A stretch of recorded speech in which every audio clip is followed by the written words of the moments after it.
ठीक आहे. तर आता या गोष्टी आहेत. तर आपण आज याच्यातलं हे सुरू करतोय. कुठे गेलं, टेबल सुरू करतोय, त्याच्यानंतर डेट कॅलेंडर करतोय.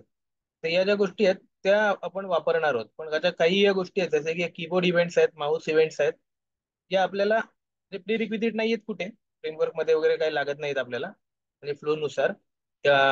स्क्रीनशॉट शेवटी शेवटी आपल्याला लागणार आहे फ्रेमवर्कच्या ऍट दी एंड. तर आणि वेट्स तर मी घेणार आहे तुम्हाला, फ्रेमवर्कच्या आधी वेट्स तर ते घेणार आहे. तर मी असं विचारत होतो तुम्हाला की याचे मी टेबल म्हणा, या कीबोर्ड इव्हेंट्सचे आणि याचे हे आपण असंच घ्यायचं की याचे मी तुम्हाला याला वेळ खूप कमी लागतो. म्हणजे कमी म्हणजे कसं आहे, छोट्या छोट्या गोष्टीत फक्त याचा कोड लिहायलाच वेळ जातो. म्हणजे कोड ते पेज ओपन करा. तर याचे मी तुम्हाला व्हिडिओ बनवून याच्यावर टाकून देऊ. कीबोर्ड इव्हेंट्स आणि माउस इव्हेंटचे की आपण घ्यायचं या फ्लो मध्ये घेतलं तरी आपल्याला काही प्रॉब्लेम नाही. फक्त तेवढं पुढे जाईल थोडंसं. तर सगळेजण कूल असतील, थोडासा वेळ वाढणार, म्हणजे आपला थोडा फक्त तेवढा यांना वेळ जाईल, कारण हे प्रत्येक जण घ्यायला ना एक एक ते प्रोग्राम लिहायला तुमच्या समोर लाईव्ह त्याला थोडा वेळ लागतो, बाकी काहीच प्रॉब्लेम नाही. तर या स्पीडनी आपल्याला आरामात आपण जाऊ. तसं चालत असेल तर ठीक आहे, नाहीतर मग हे आपलं आज झालं की आपण फ्रेमवर्क कडे वळू शकतो आणि याचे मी तुम्हाला व्हिडिओ पाठवू शकतो बनवून छोटे छोटे. ठीक आहे. या छोटे कीबोर्डचे फक्त इव्हेंट्स आहेत आणि ऑलरेडी त्याचे प्रोग्राम्स तर माझ्याकडे मी बनवून ठेवलेत. म्हणजे जसं की तुम्ही बघाल की बघा, डबल क्लिक आहे, ड्रॅग अँड ड्रॉप आहेत, या साईट्स कुठल्या सिलेक्ट करायच्या आणि कसं करायचं याचे सगळे प्रोग्राम्स माझ्याकडे आहेत. ते तुम्ही एकदा मला सांगा आता की अं, या फ्लोने आपण सगळं करत जायचं हळूहळू, की आता हे झालं की फ्रेमवर्क स्टार्ट करायचं आणि मी तुम्हाला हे पाठवून देऊ.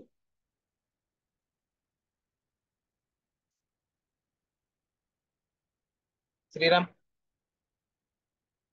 रश्मी, अजिंक्य, सगळं कोणी पण सांगा तुम्हाला काय वाटतं ते. किंवा आता नका, तुम्ही तुमचं झाल्यानंतर हे करा, ग्रुप डिस्कस, तुमचं डिस्कशन करून सांगा पाहिजे तर. ठीक आहे. फक्त मला सांगा, म्हणजे कसं नेक्स्ट लेक्चर पासून आता या वेळेला आपलं कम्प्लीट होईल. पुढे आपल्याला मग फ्रेमवर्क सुरू करायचं आहे. तर मग फ्रेमवर्क एकदा सुरू झालं की म्हणजे सगळेजण एका पेजवर येतील. आणि या गोष्टी फ्रेमवर्कच्या प्री रिक्विजिट नाही आहेत म्हणून मी फक्त विचारतोय, म्हणजे नंतर आपल्याला मध्ये मध्ये तुम्ही जरी केलात तरी पण चालतंय. आणि जेवढं फ्रेमवर्क साठी लागले तेवढा ऍक्च्युअली पण आपल्याला आता ऑलरेडी पोहोचलोय आपण. आज एक टेबल झालं, इव्हन डेट पीक कॅलेंडर पण आपल्या फ्रेमवर्क मध्ये कुठे नाहीये, तरी पण आपण ते कव्हर करू.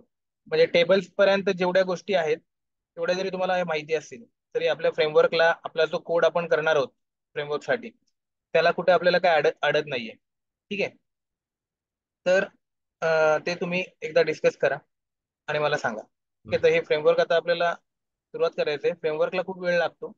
हे हायब्रिड फ्रेमवर्क आपल्याला करायचंय. ठीक आहे. त्याच्यामध्ये एवढे पॉईंट्स आपण कव्हर करणार आहोत. Data driven, sorry, framework points.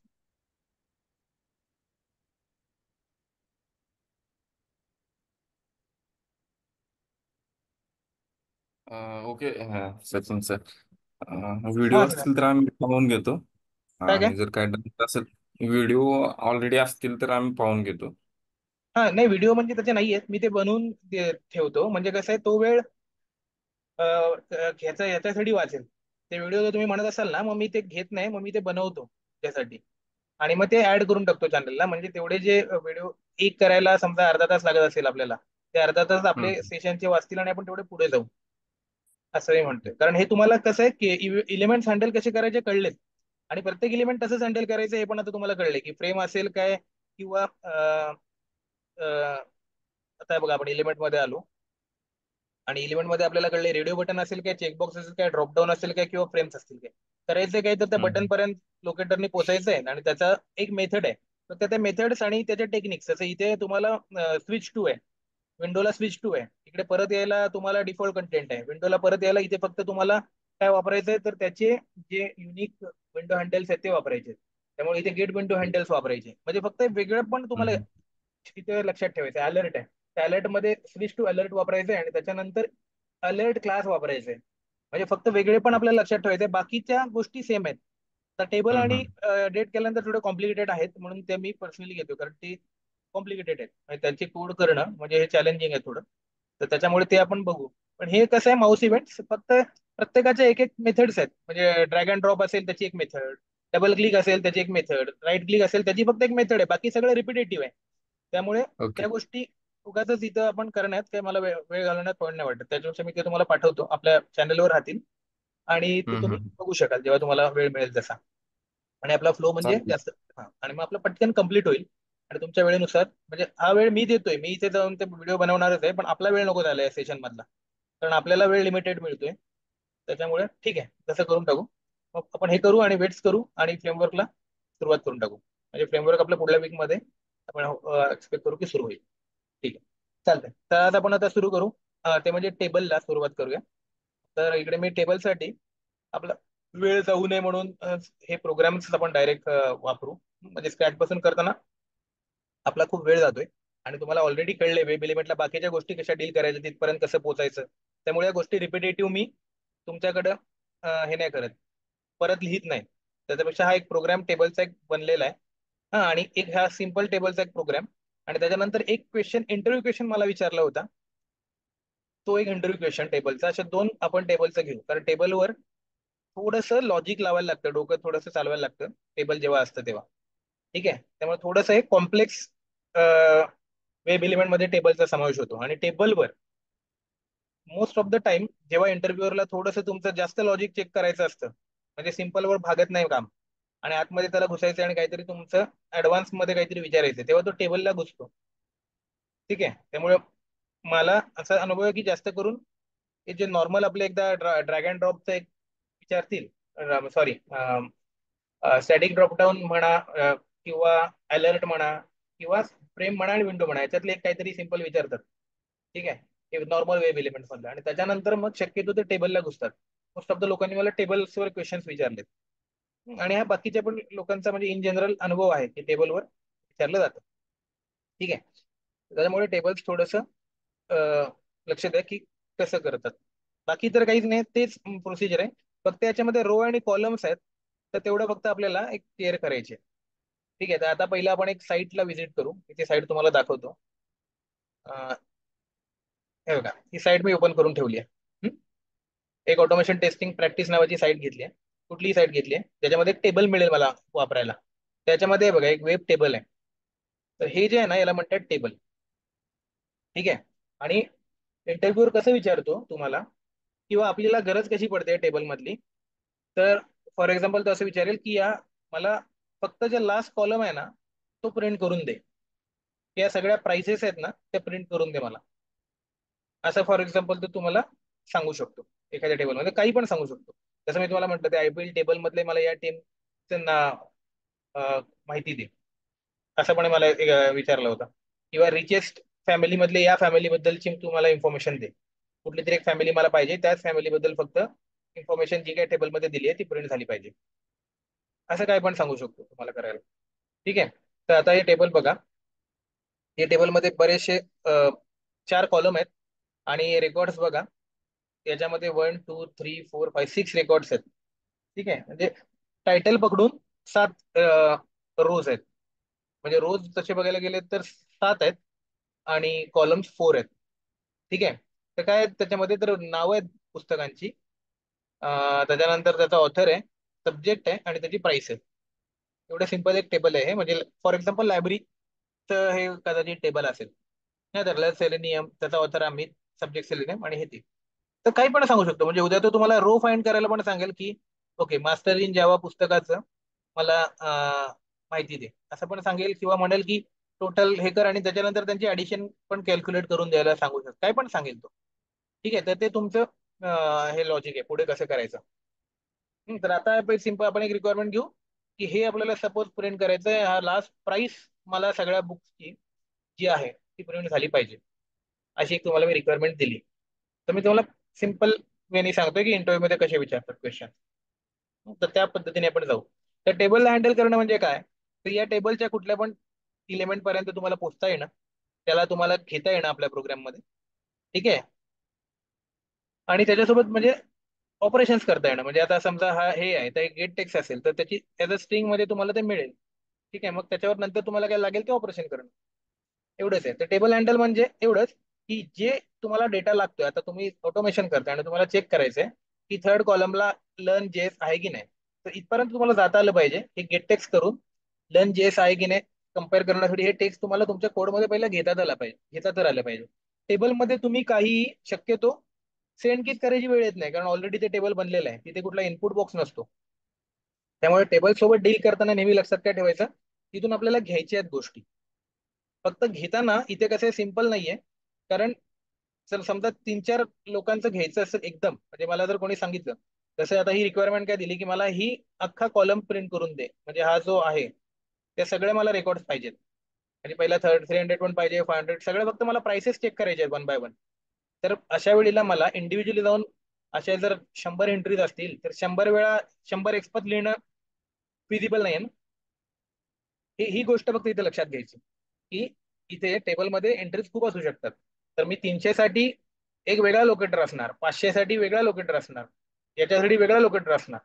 तर मग ह्यांना इंडिव्हिज्युअली पोहोचण्यासाठी मला यांचे वेगवेगळे एक्सपात 100 वेळा लिहायला लागतील, तरी 100 असतील तर. आता 8 आहेत तर 8 एक्सपात, 6 आहेत तर 6 लिहायला लागतील.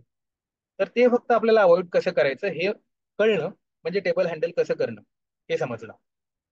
कळलं की याच्यासाठी आपल्याला काहीतरी कॉमन शोधून काढायचंय, की ज्यानी हे सगळेच्या सगळे त्या एका कॉमन याच्यामध्ये हँडल होतील. ही ट्रिक आहे. नाहीतर बाकी तर आपल्याला ट्रिक माहितीच आहे. मी तुम्हाला म्हटलं टेबल हँडल करा आणि हे करा, तर तुम्ही काय कराल, एकेकाचे एक्सपात काढाल 6, आणि 6 एक्सपात आणि ही व्हॅल्यू घ्याल, प्रिंट कराल आणि हे व्हॅल्यू प्रिंट करून द्याल. समजते ना सगळ्यांना. मी दोन्ही अप्रोच सांगतोय, तुम्हाला समजत नसेल तर कोणाला सांगा. पहिला अप्रोच म्हणजे आपल्या जुन्या वेनी, त्यांनी तर तुम्हाला कोण थांबवू शकत नाही. आता तुम्हाला कुठला पण एलिमेंट मी जगातला सांगितलं की हँडल करा, तो फ्रेम असू दे, चेकबॉक्स असू दे, हे कॅलेंडर असू दे, ठीक आहे. तुम्ही तुमचा जो जुना अप्रोच आपल्याला जो माहिती आहे, की जिथपर्यंत पोहोचा त्याचा एक्सपाथ फाइंड आउट करा, त्याच्यात जर सेंड कीज आहे तर टाईप करा, सेंड कीज पाठवा. काही नसेल तर त्याच्याकडनं व्हॅल्यू घ्यायची असेल गेट टेक्स्ट करा, क्लिक करायची असेल क्लिक करा. तुम्हाला मेथड्स पण माहिती आहेत सगळ्या, त्या मेथडनी तुम्ही आता कुठल्या पण इलिमेंटला हँडल करू शकता. पण तसं जर आपण टेबलला हँडल केलं तर ते फिजिबल राहणार नाही, कारण या एंट्रीसाठी 6 एंट्रीसाठी 6 एक्सपाथ लिहिणं हे त्याला एक्सपेक्टेड नाहीये. उद्या 100 एंट्री असतील तर तुम्ही 100 एक्सपाथ वेगवेगळे लिहू नाही शकत. ठीक आहे.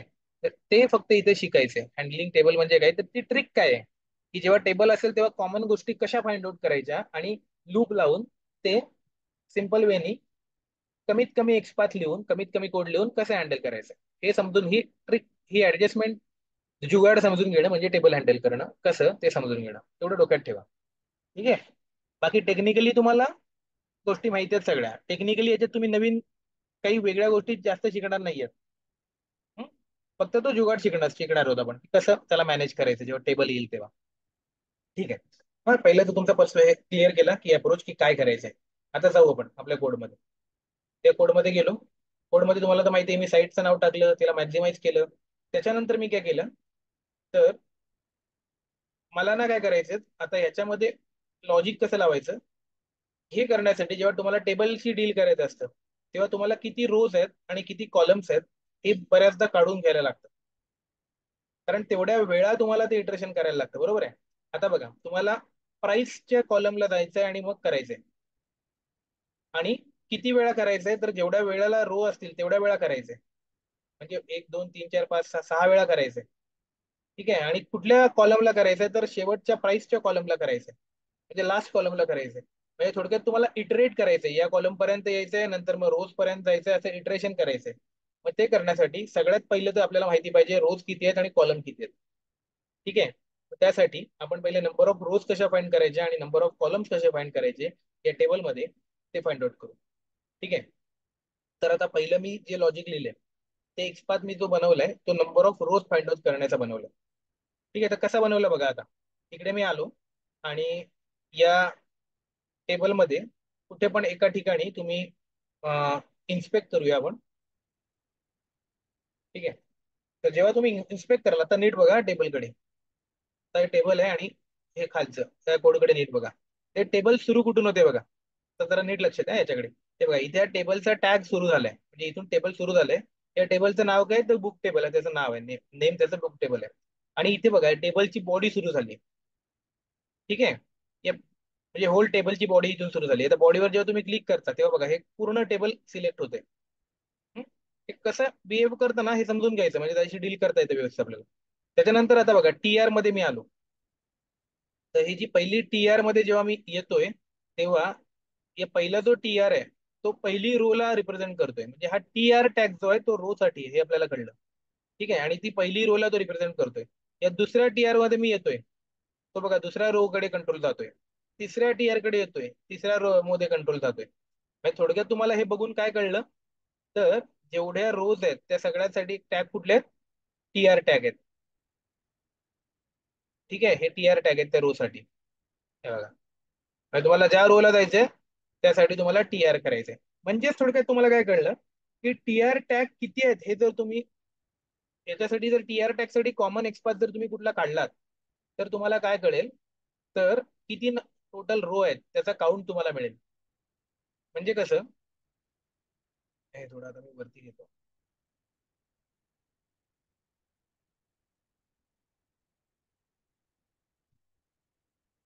आता बघा, इथे आता आपण एक्झिस्टिंग गोष्टी यूज करू थोडा.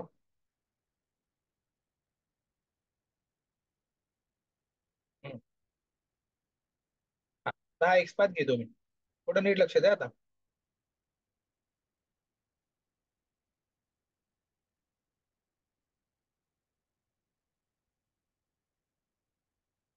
आता मी इथे आलो आणि हा एक्सपाथ घेतला. एक्सपाथ कशाचा आहे, टेबल नेम आणि त्याच्यानंतर फक्त स्लॅश टी आर.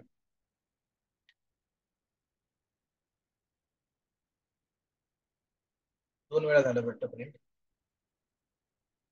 हा इकडे बघा, table at the rate name is equal to table name, table पर्यंत पोहोचलो. ठीक आहे, हा तर आपल्याला बघा एवढं दिलं तर अख्खं टेबल होते. टेबल पर्यंत पोहोचलो आणि नंतर त्याच्यामध्ये मी डबल स्लॅश देऊन टी आर पर्यंत गेलो. तर खाली टी आर खूप आहेत, त्यामुळे हे आपल्याला माहिती आहे की जेव्हा युनिक इलिमेंट नसतात तेव्हा ते टोटल जेवढे क्वांटिटी असते तेवढे 7च्या 7 टी आर त्यांनी बघा इकडे दाखवले आपल्याला 1/7. म्हणजे टोटल 7 CR आहेत आणि टी आर आहेत. म्हणजे किती रो आहेत, 1 2 3 एंटर मी जसं करते, 4/7, 5/7, 6/7, 7/7. म्हणजे हा जो एक्सपाथ आहे तो तुम्हाला युनिक देत नाहीये. पण आपल्याला सध्या युनिक नको आहे, पण आपल्याला फक्त टोटल काउंट पाहिजे रोचा. तर तो काउंट घेण्यासाठी आपण हा एक्सपाथ यूज करणार. कारण हा एक्सपाथ मध्ये किती वेब एलिमेंट आहेत, 7 वेब एलिमेंट आहेत. त्यामुळे हा आपण कोणासोबत यूज करणार, तर ड्रायव्हर डॉट नीट इथे लक्षात द्या, फाइंड एलिमेंट्स मध्ये यूज करणार, फाइंड एलिमेंट मध्ये नाही, फाइंड एलिमेंट्स.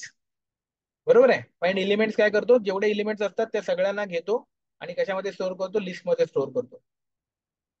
ठीक आहे, त्यामुळे हे मी फाइंड एलिमेंट्स मध्ये स्टोअर करणार. आणि ते करून त्याचा पुढे काय वापरणार, तर डॉट साईज वापरणार. तर डॉट साईज हे आपण सगळं वापरलं आहे आधी. तर डॉट साईज वापरल्यानंतर काय करतो, जेवढ्या नंबर ऑफ एलिमेंट्स आहेत त्याची तो साईज देतो. तर आता याच्यात किती एलिमेंट्स आहेत, 7 एलिमेंट्स आहेत. त्यामुळे तो आपल्याला रोची साईज इथे देईल.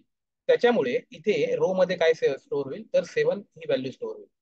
म्हणजे आपल्याला इथे बघा, जेव्हा तुम्ही system dot dot print L कराल तेव्हा तुम्हाला तो प्रिंट काय करून देईल, तर 7 प्रिंट करून देईल. कळलं, म्हणजे इथे तुम्हाला नंबर ऑफ रोज मिळाल्या याच्यामधून. कळलं, पहिला टार्गेट आपला अचीव झाला. कोणाला कळत नसेल तर थांबवा आणि विचारा. हं? हे पहिलं टार्गेट मी कसं केलं, रो साठी एक कॉमन एक्सपाथ बनवला टी आर टॅग वापरून. मग तो मला सगळ्या रो जेवढ्या आहेत तेवढ्या त्यांनी दाखवल्या त्या टी आर मुळे. ठीक आहे, आता याच्यात स्पेसिफिक वापरायचं असतं तर मी याच्या आतमधला एखादा सिलेक्ट केला असता. म्हणजे या टी आर मधला मला कुठला टी आर पाहिजे, तर ज्याचा इकडे बुक नेम टेक्स्ट असलेला पाहिजे, टीएच ज्याचा बुक नेम आहे असा पाहिजे, तर मी ते वेगळं केलं असतं. आता मी कॉमन वापरला सगळ्या रो साठी असलेला, त्यामुळे मला त्यांनी 7/7 त्यांनी मला सगळ्या एंट्री दिल्या. मग मी त्याचा काउंट घेतला आणि मी रोजचा काउंट काढायचा मला होता, तो माझा पर्पज होता, तो फुलफिल केला. पहिली टास्क माझी अचीव झाली. पहिली टास्क आपली होती नंबर ऑफ रो काउंट करणे. आता दुसरी टास्क, तर नंबर ऑफ कॉलम्स आता आपल्याला काउंट करायचे आहेत. ठीक आहे, तर नंबर ऑफ कॉलम काउंट करण्यासाठी कसं करायचं बघा, तर हे जे टी एच आहे, तर हा टी एच टॅग जो आहे ना, तो इथे यांनी वापरलाय कॉलम साठी. तर तुम्ही बघाल, तर बघा इकडे बघा नीट वरती वरती लक्ष द्या, इथे काय सिलेक्ट होते. आता टी मी एका रो मध्ये गेलो, टी आर मध्ये एका रो मध्ये गेलो. हम्म. आता बघा मी खाली टी एच मध्ये चाललोय, पहिल्या बुक नेम टी एच मध्ये चाललोय. बघा पहिल्या कॉलम मध्ये तो थांबला. आता मी ऑथर मध्ये चाललोय, दुसऱ्यामध्ये गेला, तिसऱ्यामध्ये गेला. त्या रोच्या पहिल्या कॉलम, म्हणजे रो वाईज कुठला कॉलम आहे ते तो दाखवते मला फक्त. म्हणजे टी आर रोचा, म्हणजे या रोचा पहिला कॉलम, दुसरा कॉलम, तिसरा कॉलम, चौथा कॉलम.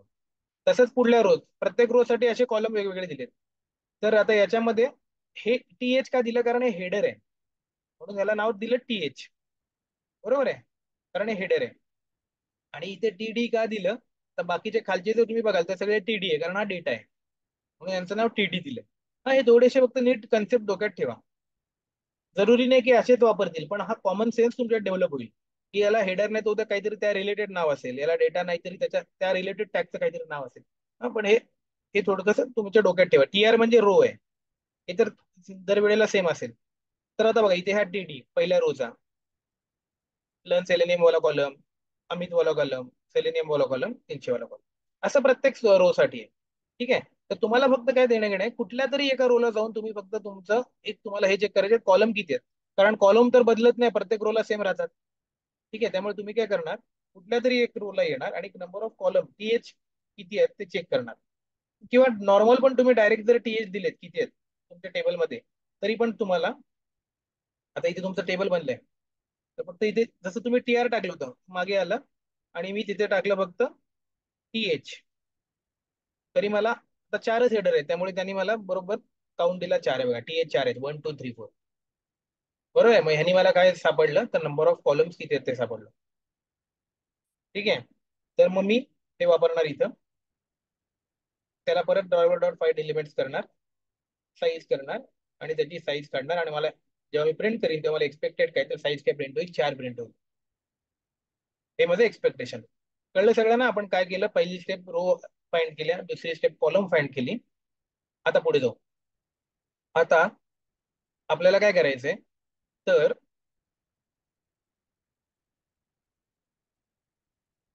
इथे बघा,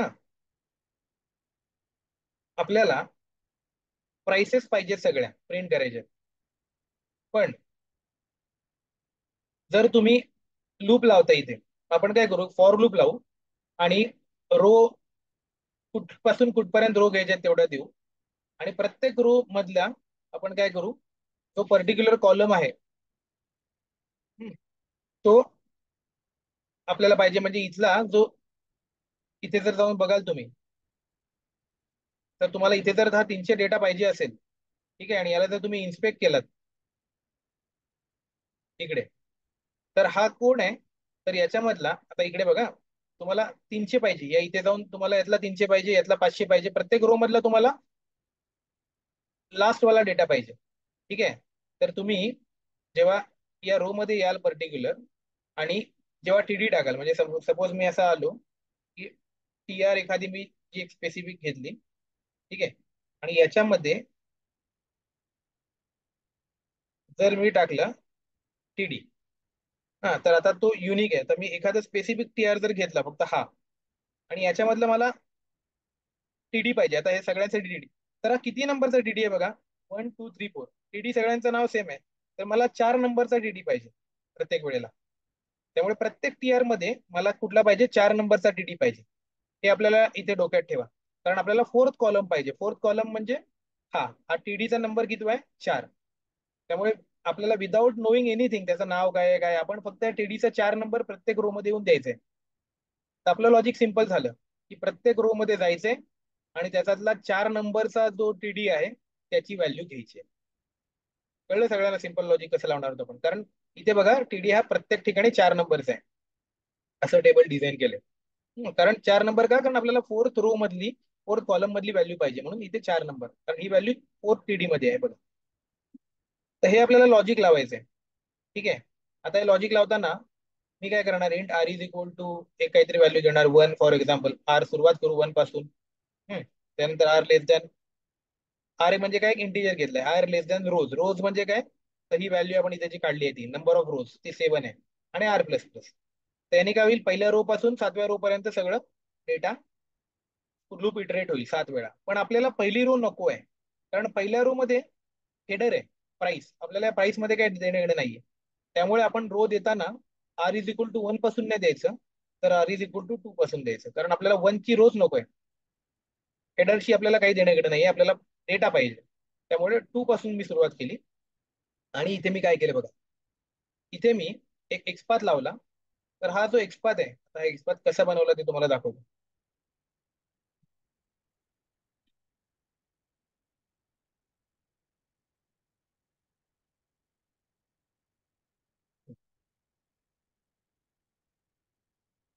ठीक आहे. आता बघा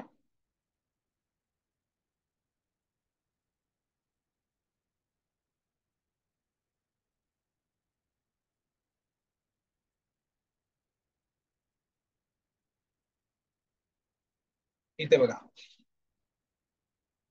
हे तर इथपर्यंत आपण बनवलं होतं. बुक नेम आणि टी आर इथपर्यंत आपलं बनवलं होतं. तर आता आय ची व्हॅल्यू आपली असेल ना, ती सांगेल की कुठला टी आर. तर आपण कुठपासून सुरू करणार आहोत, तर टी आर टू पासून. तर जेव्हा मी टी आर टू करीन तेव्हा बघा कंट्रोल नेमका सेकंड रोवर गेला. आपल्याला वन नको आहे कारण वन हे आहे. जेव्हा मी टी आर थ्री करीन तेव्हा कंट्रोल बघा थर्ड रोवरला गेला. इथे आपल्याला सेकंड रो पासून सुरुवात करायची. तर इथे तुम्ही देणार की कुठला टी आर, तो तुम्ही इथे देणार. की फर्स्ट, सेकंड, थर्ड, तो जो टी आरचा नंबर आहे तुमचा, ठीक आहे, तो तुम्ही इथे देणार. आणि त्याच्यानंतर तुम्ही इथे त्याच्या आतमध्ये, आता मी सेकंड रो मध्ये गेलो, आता सध्या कॉलम सेकंड रो मध्ये, आणि मी टीडी दिला, तर तो चार देतोय. बघा तो इथला वन, टू, टीडी कुठले कुठले दाखवतोय, हा वन, हा टू, हा थ्री आणि हा फोर, असे चारही टीडी तो दाखवते. पण इथे मला काय द्यायचंय, कुठला डीडी पाहिजे मला, चार नंबरचा डीडी पाहिजे.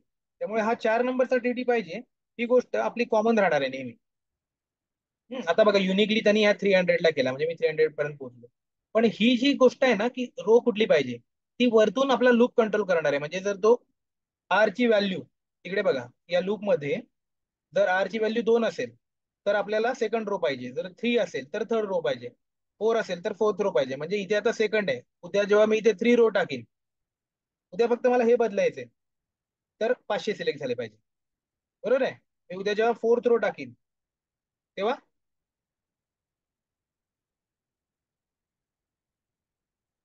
एंटर करतो, 300 सिलेक्ट झाले पाहिजे. ठीक आहे. तर म्हणजे काय थोडक्यात, तर याच्यामधला बाकी सगळा पार्ट सेम आहे, राहणार आहे. फक्त हा एक पार्ट आहे ना, तो डायनेमिक आहे. हा आपल्या लूप नुसार चेंज होणार आहे. सगळ्यांना समजतंय कन्सेप्ट, कारण मी आता नवीन एक कन्सेप्ट इंट्रोड्यूस करतोय, how to write dynamic XPath. ठीक आहे.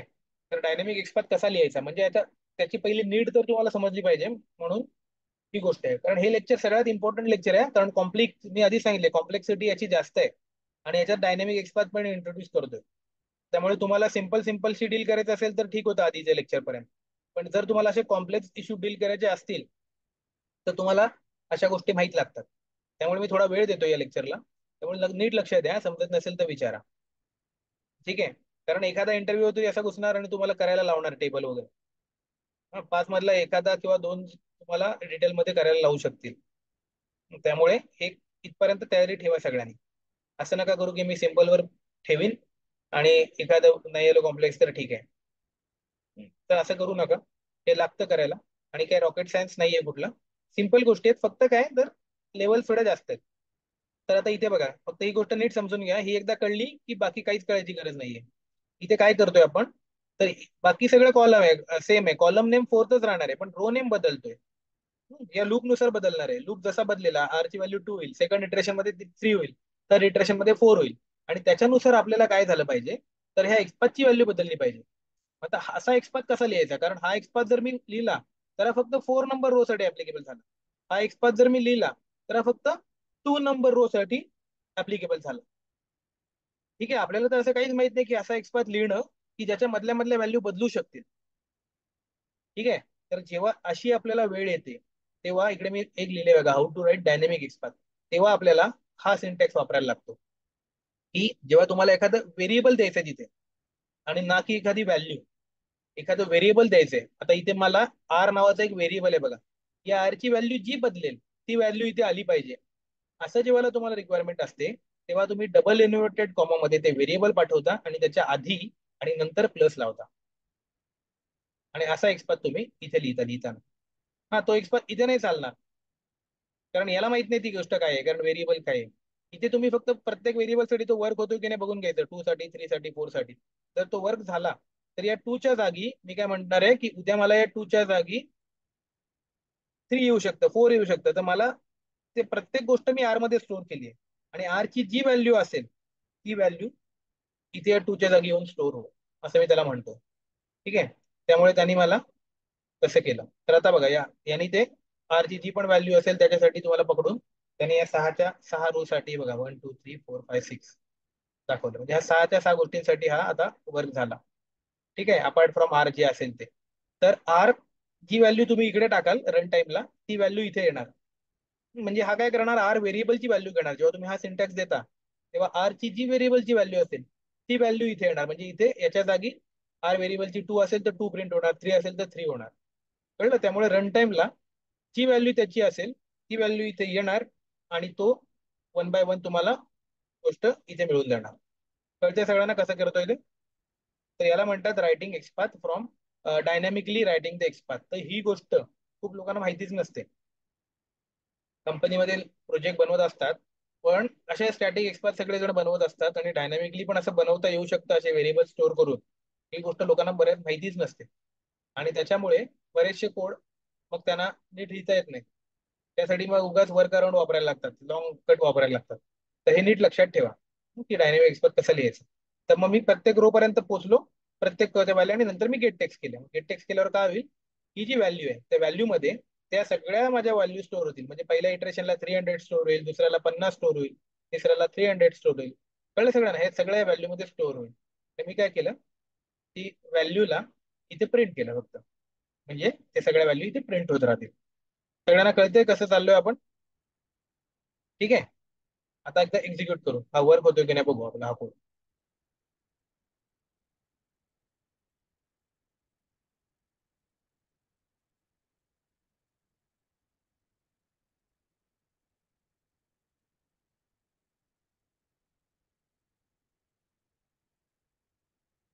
हे बघा, प्रिंट केलं का व्हॅल्यू? त्याने पटकन केलं आणि क्विट केलं. हे बघा, पहिल्या त्याने प्रिंट केली रो ची व्हॅल्यू 7, नंतर कॉलमची व्हॅल्यू 4. ठीक आहे, त्याच्यानंतर या सगळ्या ज्या कॉलमच्या व्हॅल्यूज होत्या 300 500, ते त्यांनी काय केले, प्रिंट केले. ठीक आहे. तर एवढं सिंपल आहे तसं बघायला गेलं तर. छोटं आहे, पण हे लॉजिक डेव्हलप करणं याच्यासाठी कॉमन सेन्स लागतो आणि प्रॅक्टिस लागते. आणि जर तुम्ही आधी हे प्रोग्राम केलेले नसाल, प्रॅक्टिस केलेली नसाल, तर रन टाइमला इंटरव्ह्यूच्या समोर कन्फ्युजन होतं, ते नाही आठवत, भले तुम्हाला माहिती असले कन्सेप्ट तरी. त्यामुळे टीडी कसं हँडल करायचं हे सिंपल गोष्टी आधी करून बघा, हाताखाली जाऊन बघा, मग तिथे ते आपोआप आठवतात. आता याच्यामध्ये तुमची कॉम्प्लेक्सिटी लेवल ना ते कसे पण वाढवू शकतात. ठीक आहे, मला वाटतं मीटिंगला आपल्या 2 3 मिनिटं उरली आहेत.